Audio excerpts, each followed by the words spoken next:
কারণ আমাদের আন্দোলনের ফলেই তো এই সরকার গঠিত হয়েছে এবং এই সরকারকে আমরা সহযোগিতা করছি। যতদিন তারা দায়িত্বে আছে ততদিন করে যেতে হবে, দেশের স্বার্থে, আমাদের স্বার্থে। কারণ দেশকে ভালো রাখতে হলে এই সরকারকে সমর্থন করতে হবে।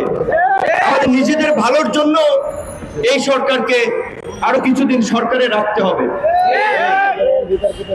সেখানে আমাদের প্রত্যাশা যে সরকার ছোট ছোট কিছু জায়গায় তাৎক্ষণিক ভূমিকা নিবে, তড়িৎ অ্যাকশন নিবে, সেটি কিন্তু আমরা দেখতে পাচ্ছি না।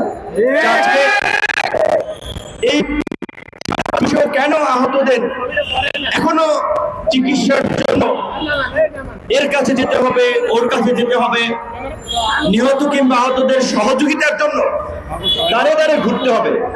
এবং সবচেয়ে দুঃখজনক যে যেই ছাত্র তরুণদেরকে নিয়ে সবাই অহংকার করে, গর্ব করে, আমাদের সেই ছাত্র তরুণরাই কিন্তু জুলাই ফাউন্ডেশনের পরিচালনার দায়িত্বে আছে। তাহলে তাদের কাছে কেন কালফিতার দৌরত্ব?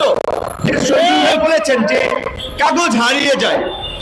এমনকি আমি শুনেছি যে সহযোগিতা মাত্রা সর্বোচ্চ 5 লাখ টাকা। এখন এই জুলাই গণ অভ্যুত্থানে বিশেষ করে 18ই জুলাই থেকে বিশেষ করে যে রাজনৈতিক দল সমূহের যে সর্বদলীয় গণমিছিলের কর্মসূচি, সেদিন থেকে তো নির্বিচারে গুলি চালানো শুরু হয়েছিল।